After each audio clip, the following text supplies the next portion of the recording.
요한복음 9장 1절로 3절 말씀, 제가 1절, 2절 읽고 3절은 합독하도록 하겠습니다. 예수께서 길을 가실 때 날 때부터 맹인된 사람을 보신지라 제자들이 물어 이르되 라삐여, 이 사람이 맹인으로 난 것이 누구의 죄로 인함이니까? 자기니까 그의 부모니까? 예수께서 대답하시되 이 사람이나 그 부모의 죄로 인한 것이 아니라 그에게서 하나님이 하시는 일을 나타내고자 하심이라. 아멘. 저는 오늘 아침 살고 있는 곳이 사당동인데 제가 있는 학교 부근인데 오늘 아침 이곳으로 오면서 굉장히 마음이 들떴습니다. 어떤 감동 이런 것들이 저에게 있었습니다. 그거는 옛날 생각을 하면서 그랬습니다. 제가 옆에 이 서울맹학교 제가 6년을 다녔습니다. 중고등학교. 그러니까 이곳에서 6년을 살았다는 얘기입니다.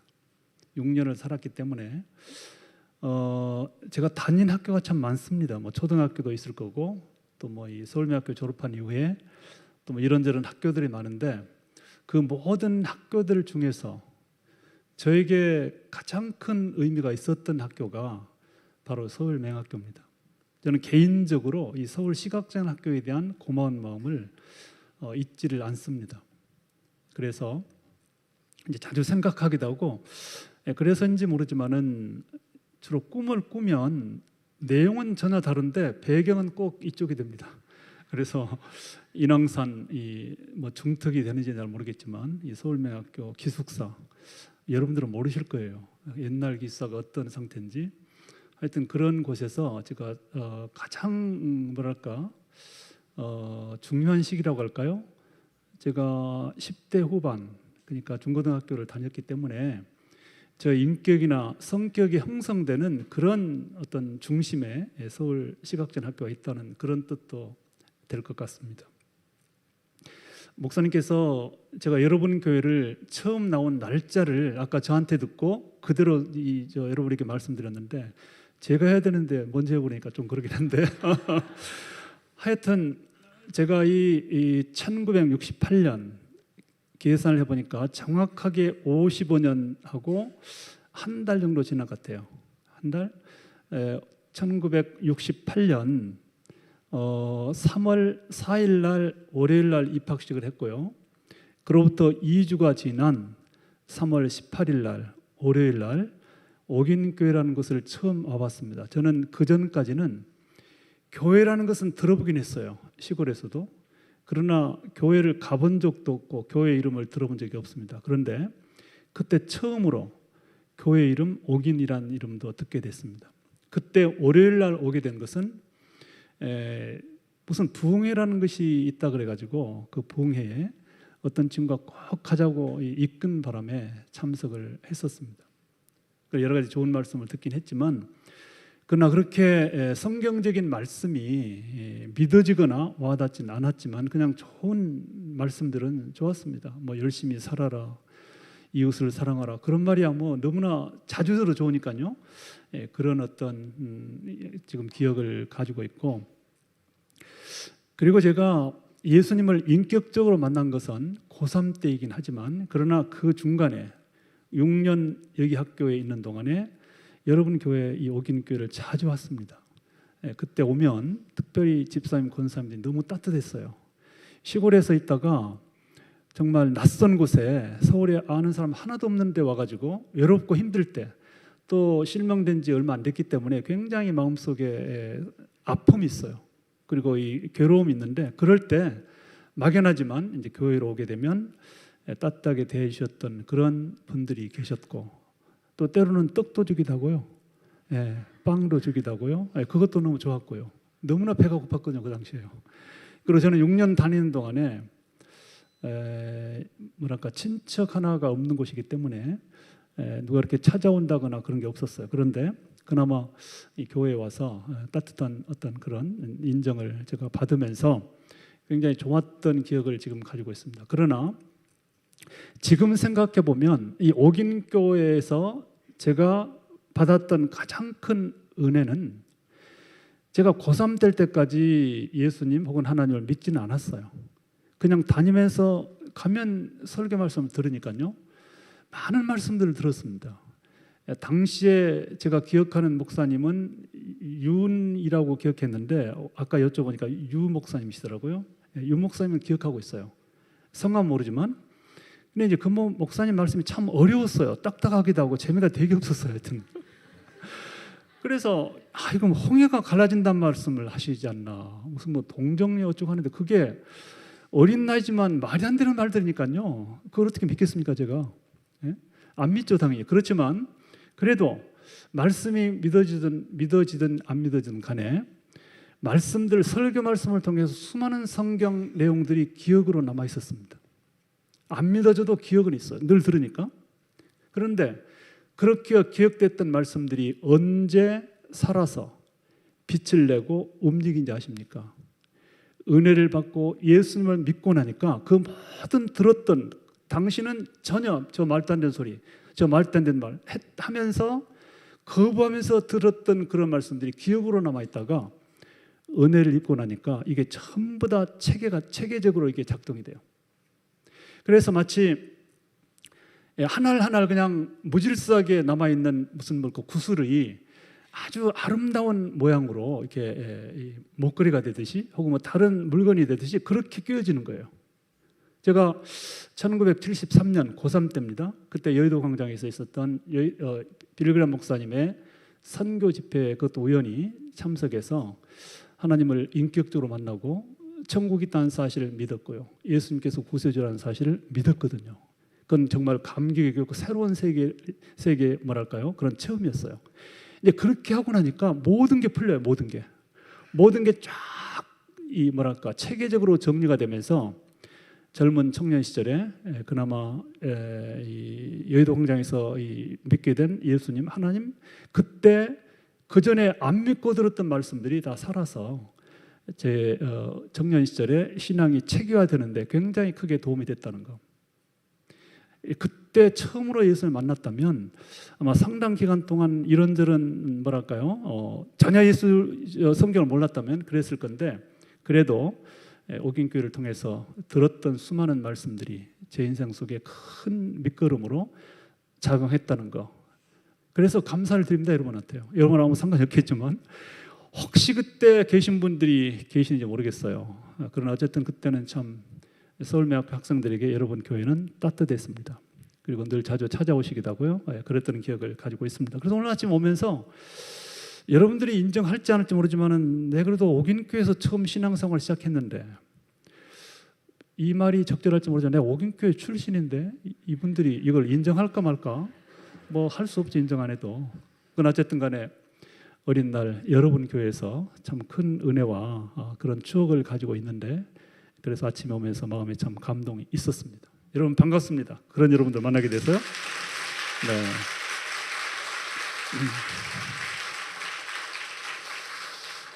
저는 이 서울맹학교 6년 다니는 동안에 정말 많이 배웠습니다. 그리고 새로운 인생의 출발을 거기서 할 수 있었습니다. 저는 처음에 학교에 들어왔을 때는 너무 슬펐습니다. 왜 내가 이런 학교를 다녀야 되는가? 제가 실명되고 2년이 채 안 됐을 때 왔었거든요, 이 학교를. 네, 그때가 68년, 55년 전인데 이제 오긴 왔어요. 그 이유는 이제 이 글자가 있다 그래서 아마 있을 거라는 생각으로 글자를 배우기 위해서 그래도 학교니까 글자는 있겠지. 여러분 잘 아시는 점자라는 거 나중에 보니까 참 훌륭한 글자예요.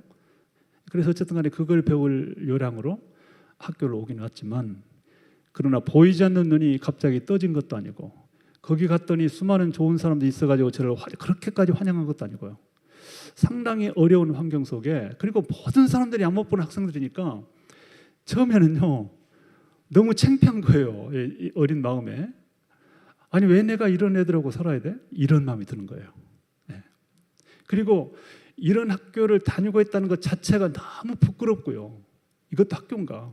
그것도 아시는 대로 정규적인 중고등학교에도 불구하고 처음에는 그랬습니다. 실명되고 얼마 된지 않았기 때문에 그런 마음들이어서 초창기는 정말 적응 못했습니다. 그래서 선생님들이 쟤는 이상하다 이렇게 주목을 할 정도로 주의를 할 정도로 그렇게 했었습니다. 그러던 중에 힘들고 외롭고 고독할 때 여러분 교회 오긴교회 그래도 따라와서 믿지는 않았지만 누군가를 향한 기도는 했죠. 뭐랄까요? 이 어려움을 빨리 좀 잊었으면 좋겠다. 또 뭐 길이 좀 있으면 좋겠다. 하여간 뭐 아마 그런 기도를 제가 드렸을 것으로 생각이 들어요. 근데 이제 기도는 우리 하나님을 향해서 드리는 것이지만 그러나 마음속에 간절한 뭔가 미래를 향한 꿈들은 그 어린 날 꿈틀 그렸고 그런 꿈들을 그래도 오긴교회에 와서 정확한 대상은 뭐랄까 이렇게 인격적으로 인식은 못하지만 그래도 빌었던 그런 기도들이 지금 생각해 보면 참 그거 다 이루어진 게 아닌가. 제가 일부러 여러분 교회를 오기 위해서 저는 일기를 쓰는데 그 당시 일기가 다 있어요. 아까 날짜도 일기보고 알아낸 거예요. 제가 기억력이 좋아가지고 55년 전에 어떻게 알겠어요. 봤더니 여기 와서 기도드렸던 것도 나오더라고요. 믿지라면서 기도는 드렸어요. 소원을 말하고 그런 것들이 지금 돌이켜보면 다 그것이 우리의 기도가 땅에 안 떨어진 것 같아요. 그대로 이루어져서 참 돈에 넘치는 나의 삶이 이어진 게 아닐까. 그래서 어쨌든 간에 아까 목사님 말씀대로 그래도 시각장애인으로서 저는 불빛도 안 보이거든요. 전맹이라고 그러잖아요. 그런 완전한 시각장애인인데 대학교 총장으로 선출이 됐어요. 제가 총장 되고 나니까 친한 친구들이 저를 놀려요. 거기는 사람이 그렇게 없어? 이렇게 말하기도 하고요. 어떤 사람은 혼자 나왔어? 이렇게 하기도 하고요. 이해를 못하는 거예요. 이해를. 어찌 앞이 안 보이는 이런 사람이 저 총장이 되냐는 거예요. 그래서 이제 그게 그래도 이해가 안 되니까 어떤 사람들 청와대에서 밀었나 보다 이렇게까지 얘기하는 사람도 있어요. 그러니까 도무지 있을 수 없는 일이 거의 기적적으로 지금 돌이키면 다 기적이죠.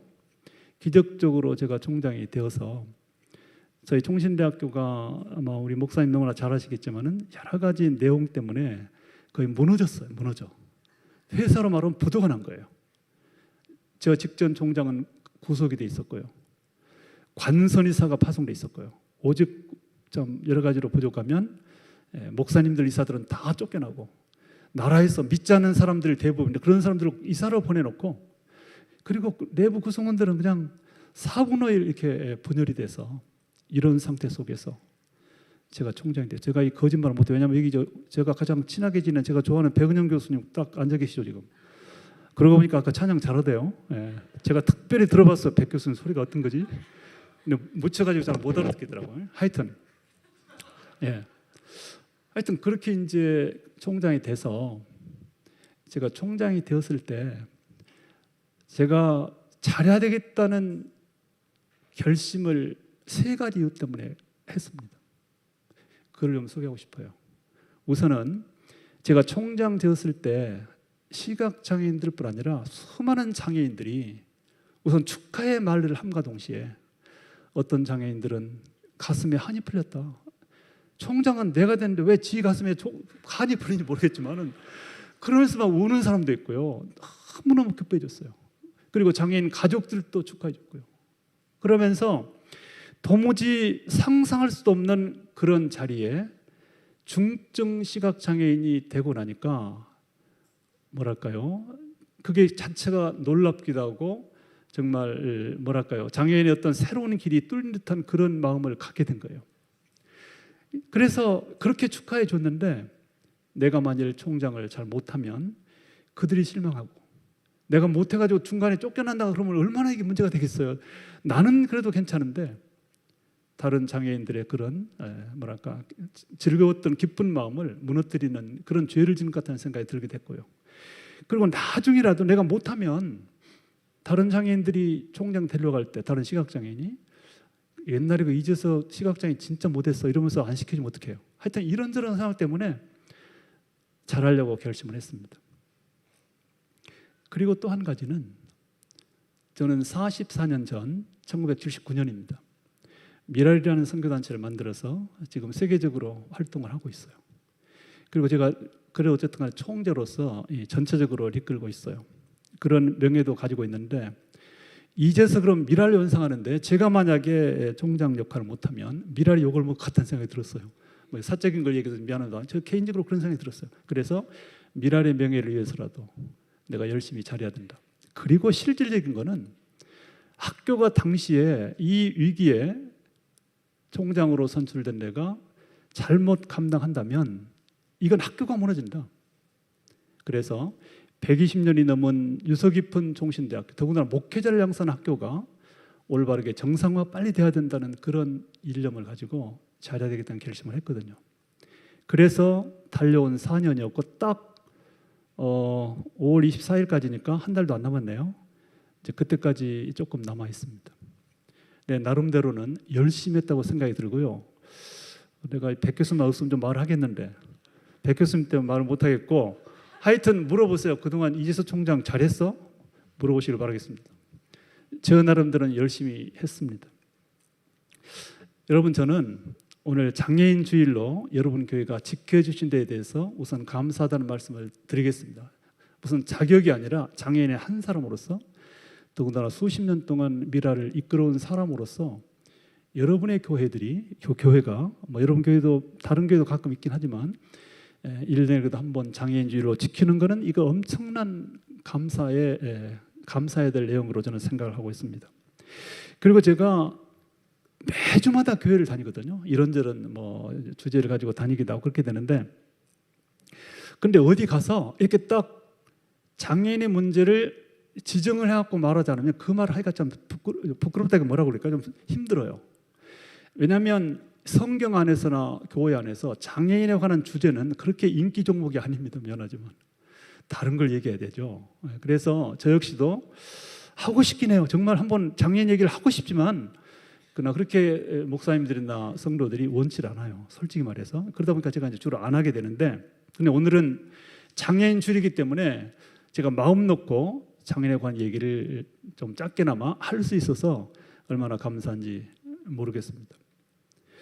이 한 장애인이 그래도 사회 안에서 어느 정도, 꼭 성공이라는 단어가 아니다 하더라도 어느 정도 사회 구성원의 위치에서 활발하게 활동할 수 있을 정도의 위치가 되려면 여러 가지가 동원돼야 돼요. 여러 가지가.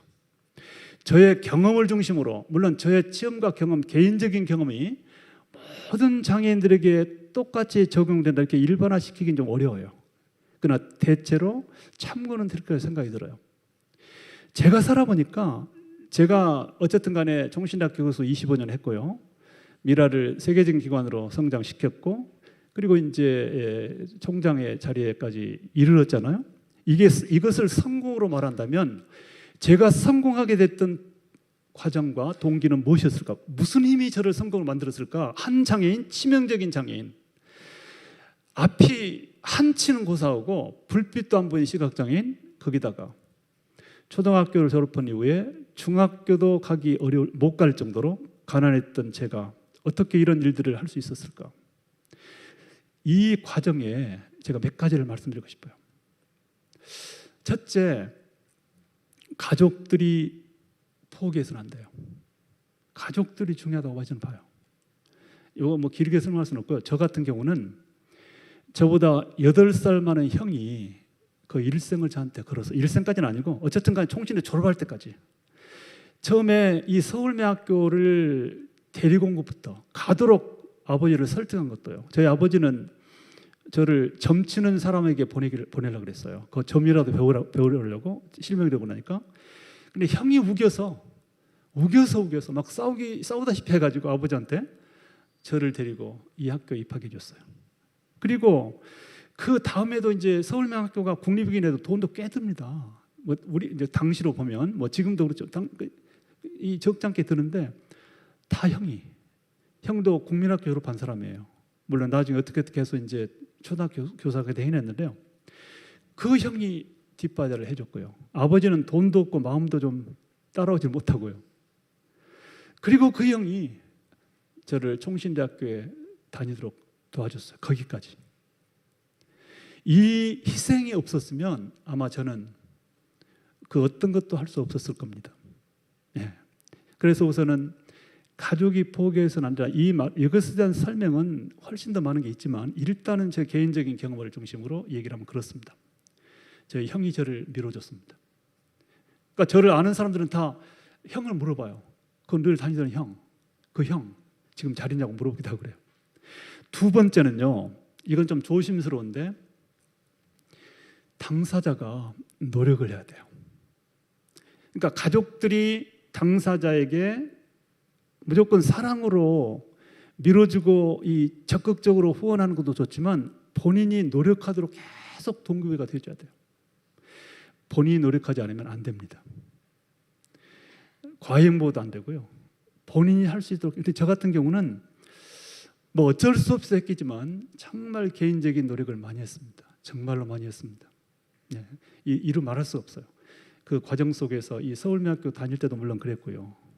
그리고 이제 하여간 학교를 다닐 때나 미국 유학을 갔을 때나 이 공부가 쉽지가 않아요. 시각장애인이요. 그러나 정말 피눈물 나는 노력, 피나는 노력을 했다. 이걸 다 말씀드릴 수 없고 제가 일단 노력을 했다는 걸 제가 벌써 말씀드리고요. 이제 그래야 이 밀어주는 가족뿐 아니라 주변에서도 이렇게 손을 잡아줄 수 있었다. 혹시 여기에 당사자가 있다면 일단 본인 노력을 해야 돼요. 절대로 의존해서는 안 돼요. 하여튼 안 되는 것만 의존하고 어쨌든 간에 해보려고 하는 것.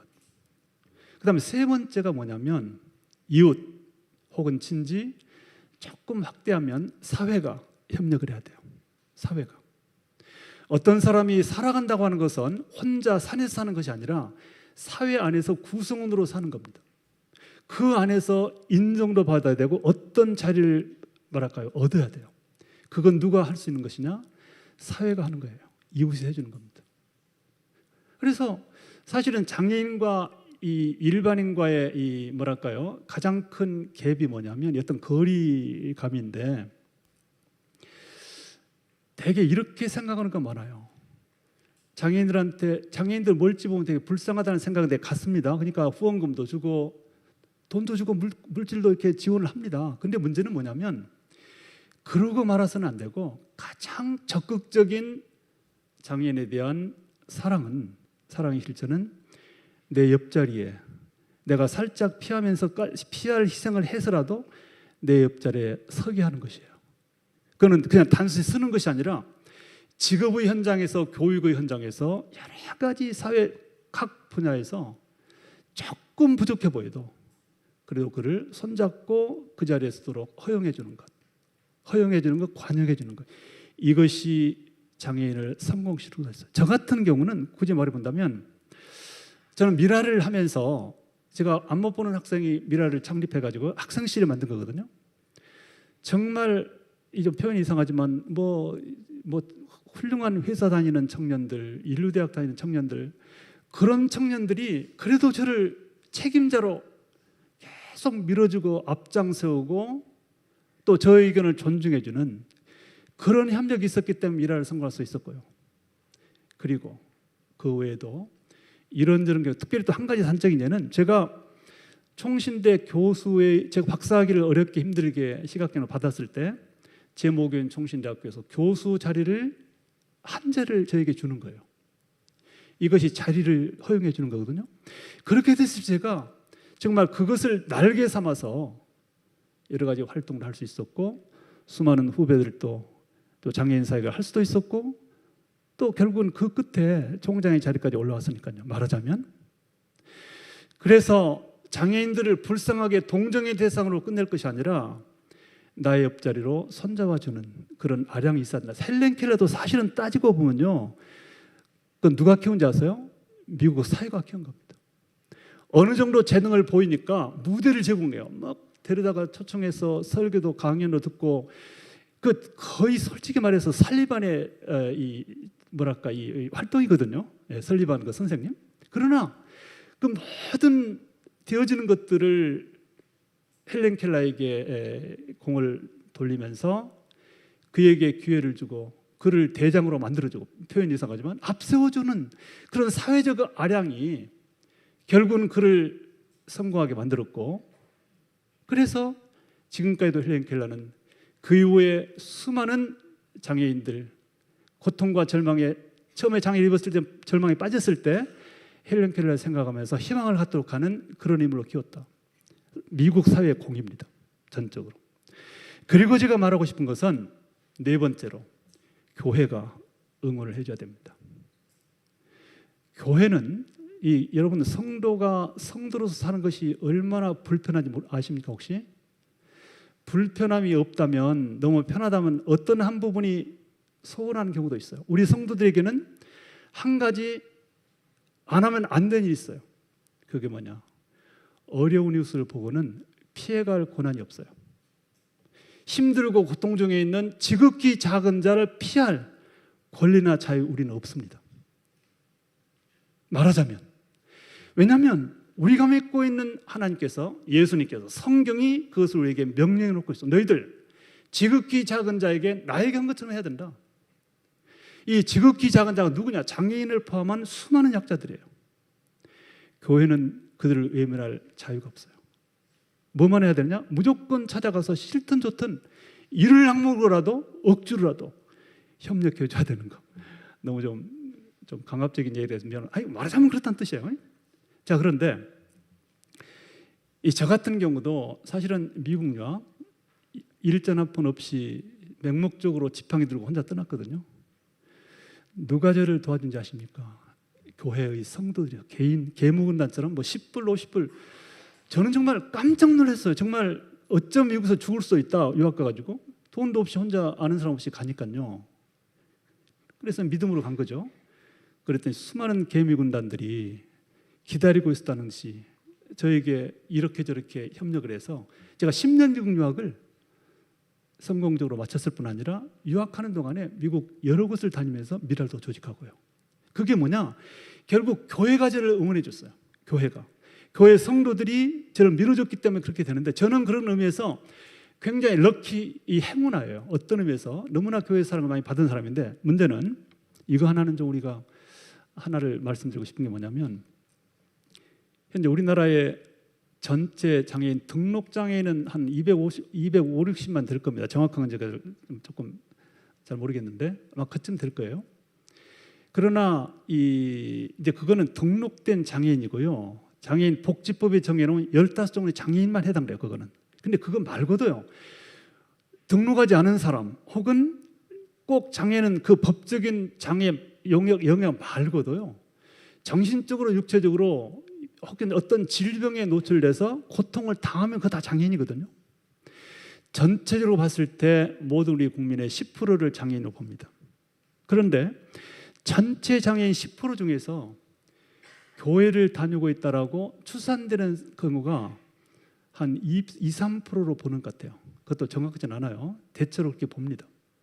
여러분 교회는 제가 듣기에 100명이 넘는 장애인들이 출석한다는 말씀 듣고 너무나 놀랐습니다. 당연하기도 하죠. 이쪽에 학교들이 있고 그러기도 하지만, 그러나 여러분들이 따뜻한 마음으로 그들을 받아주고 친절하게 대해주지 않는다면 옆에 교회가 있어도 안 가죠. 이제 그런 의미에서 여러분 교회에 대한 고마움은 저는 여전히 가지고 있어요. 자, 그런데 문제가 뭐냐? 제가 살아보니까 또 미랄 선교단을 해보니까는 소위 복음이라는 거, 천국이 있다는 이 복된 소식, 이 세상이 끝이 아니고 영원한 천국이 있다, 그 천국을 예수 믿고 간다는 이것이 복음이잖아요. 이 복음이 우선적으로 누구에게 필요할까? 정말 이 시간에도 한숨 짓고 절망하는 수많은 장애인들, 물론 장애인이 다 그런 거 아닙니다. 근데 대체로 이 장애 발생된 지 얼마 안 되는 경우는 한숨 쉬고 고통스러워요. 그런 사람들에게 우선적으로 찾아가서 복음을 전파해야 되거든요. 그럼에도 불구하고 오히려 장애인들은 전도의 대상에서, 선교의 대상에서 상당하게 외면받고 있다는 것을 말씀을 안 드릴 수가 없습니다. 현재 우리나라 전체 국민의 약 10%가 크리스찬인데 전체 장애인의 2~3%가 크리스찬이라면 이러든 저러든 그들에 대한 전도가 아직 거의 미전도 종족으로 남아있다. 우리가 이 선교학에서 미전도 종족은요, 한 사람도 없는 게 아니에요. 3% 미만은 미전도 종족이라고 해요. 그렇다면 우리나라의 장애인들은 미전도 종족인 거예요. 미전도 종족으로 아직도 복된 소식을 듣지 못하고 살아가고 있다. 이렇게 말을 해도 그렇게 아마 과한 말은 아니라고 생각이 듭니다. 우리가 믿고 있는 성경 안에서 우리 하나님께서는 정말로 너무너무 많이 장애인 문제를 말씀하고 있습니다. 신구약 성경 전체에 장애 문제를 거론하고 있는 성경 구절만 모아두면 1459절 정도 됩니다. 이것은 누가복음보다도 두껍습니다. 이렇게 많은 분량으로 우리 하나님께서는 육신적인 혹은 정신적인 고통, 아픔의 문제를 가지고 말씀하고 있습니다. 그런데 우리 여러분 교회 말고 절대로 여러분 교회 아니죠. 우리 한국 교회 전체로 본다면 장애인에 대한 관심은 좀 그렇게 참 크지 않아다, 못하다 하는 말씀을 드릴 수밖에 없습니다. 여러분, 오늘 읽었던 본문을 보면 예수님께서 길을 가고 계실 때 제자들이 한 시각장애를 두고 묻습니다. 근데 질문이 참 명랑해요. 그런데 이 질문이 좀 이렇게 명랑한 이유는 아직까지 제자들은 그렇게 성숙한 제자라고 말을 들을 정도로 학습이 끝난 혹은 교육이 끝난 하나님이라는 은혜가 충분히 넘치는 수준이 아직 못 되는 상황이에요. 그러다 보니까 판단이 안 되는 거예요. 그래서 어떤 시각장애인이 지나가니까 누구의 죄냐고 물어봐요. 죄는 분명하다. 그러니까 딱 초이스가 두 개예요. 본인 죄, 부모 죄. 다른 답을 아예 상상을 못하고 있는 거죠. 누구의 죄입니까? 라고 물었을 때 예수님께서 거기는 그 두 가지는 답이 없다. 전혀 다른 답변하신 게 뭐냐면 하나님께서 하시고자 하는 일을 하시기 위해서다.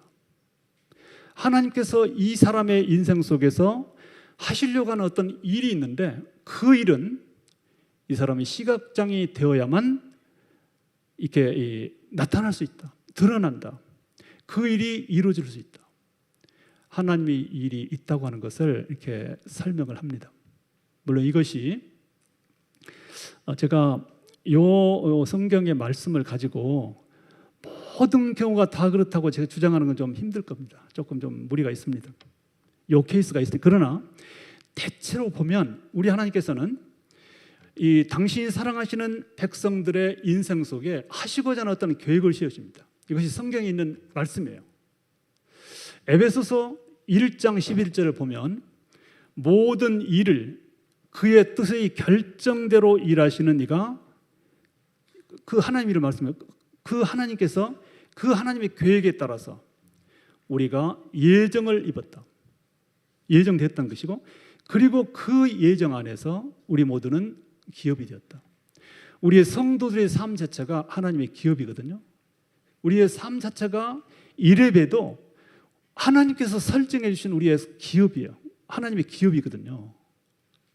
근데 이거는 이제 모든 것을 당신의 결정에 따라서 뜻에 따라서 예정에 따라서 이루어진다고 했다고 한다면 개인의 우리의 삶은 우연은 없어요. 그건 하나님께서 정한 어떤 과정대로 이루어지고 있는 것이다. 저는 이것을 확실하게 믿습니다. 개인적으로 믿습니다. 그래서 죄 말고는 우리 성도들의 삶은 버릴 것이 거의 없는 것 같아요. 어떤 실수까지도 때로는 우리 하나님께서는 사용하시더라고요. 말하자면 그런데 하물며 어떤 인생의 삶 속에 치명적인 장애를 주셨을 때는 그분이 성도라고 한다면 정말 우연인가? 오늘 성경은 분명히 말씀합니다. 하나님께서 정해놓으신 이 사람의 인생 속에 드러내 보이고자 하는 어떤 일이 있는데 그 일을 위해서 이런 장애를 있게 한 것이다. 외람된 말씀이지만은 저를 돌이켜보면서요 이 부분에 대한 개인적인 확신을 가지고 있습니다. 저에게 만약에 15세 때 실명이라고 하는 것이 없었다면 당시로서는 아무리 생각해도 이해할 수 없고요 절망 자체였고 슬픔이었지만 지금 돌이켜보면 그 일이 처음에 없었다면 지금 그 모든 것들은 가능했을까? 우선 중학교에 갈 기회가 우선은 성립이 안 됩니다. 초등학교를 졸업하고 저는 집이 가난했기 때문에 부모님께 중학교 안 보내줬고요. 지금 이제 초등학교 동기들이 카톡방에 한 20-30명이 아직도 있어요. 그럼 그때 학력 그대로 남아있을 수밖에 없어요. 그 어려운 시절에 그 뾰족한 수가 없는 겁니다. 다 가난하고 힘드니까요.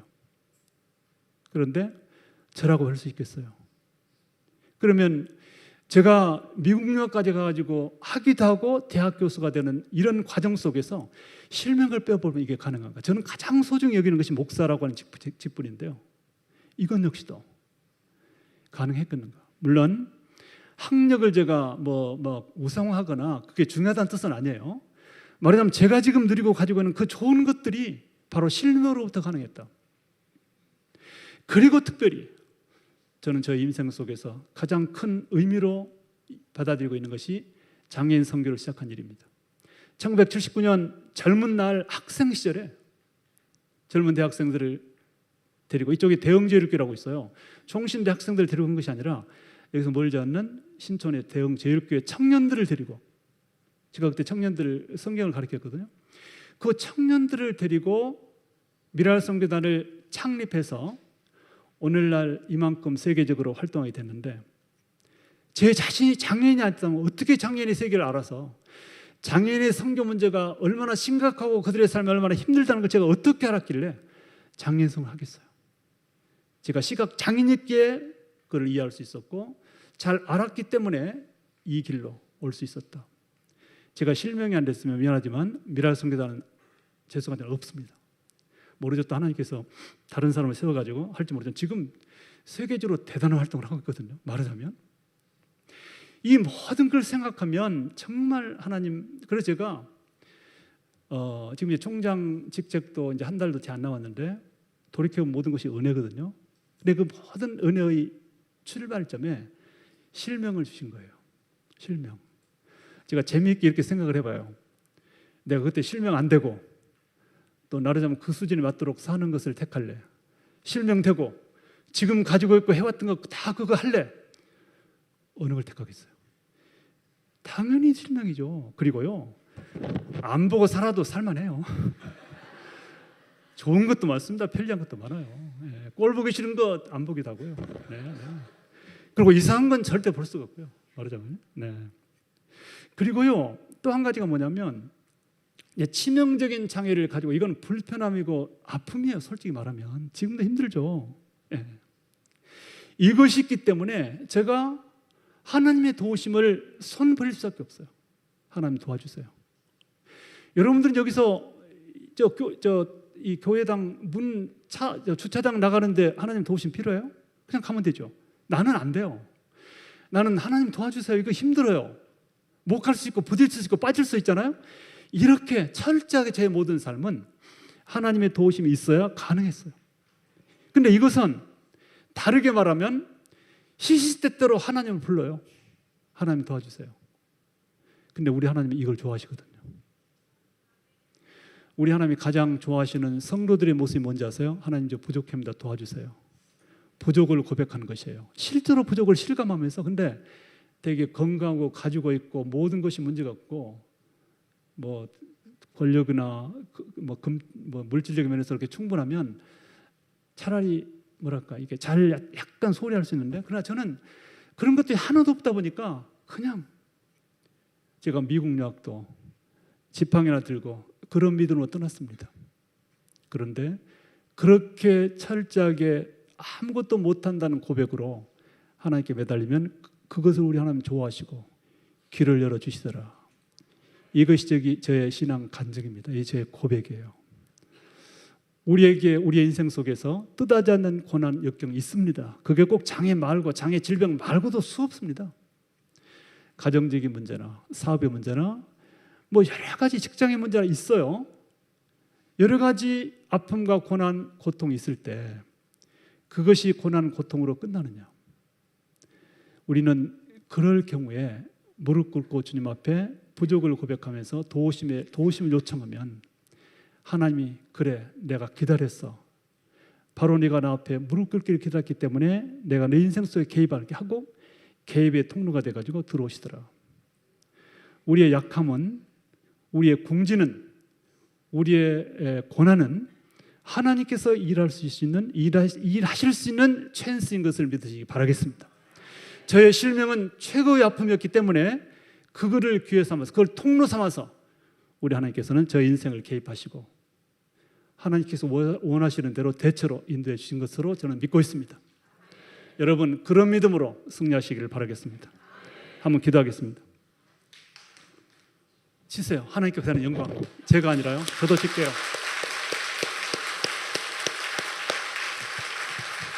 하나님의 승리입니다. 하나님은 이기십니다. 우리를 통해서 이기시길 바라는데 그것은 우리의 무릎을 중심으로, 우리의 나약함을 고백하는 믿음을 중심으로 하나님이 이기십니다. 그래서 믿음이 세상을 이긴다라는 말씀이 성경에 있는 거예요. 기도하겠습니다. 살아계신 아버지 하나님, 참으로 은혜를 감사합니다. 우리를 만세전부터 택하시고 당신의 계획에 따라서 우리의 삶을 인도해 주심을 감사합니다. 우리가 우리의 상황과 환경이 어떻게 전개되든 간에 주님 앞에 무릎 꿇고 하나님의 도우심을 청하고 믿는 우리 믿는 모든 성도들이 되게 해 주시기를 간절히 빌곤합니다. 믿음으로 승리하게 해 주옵소서.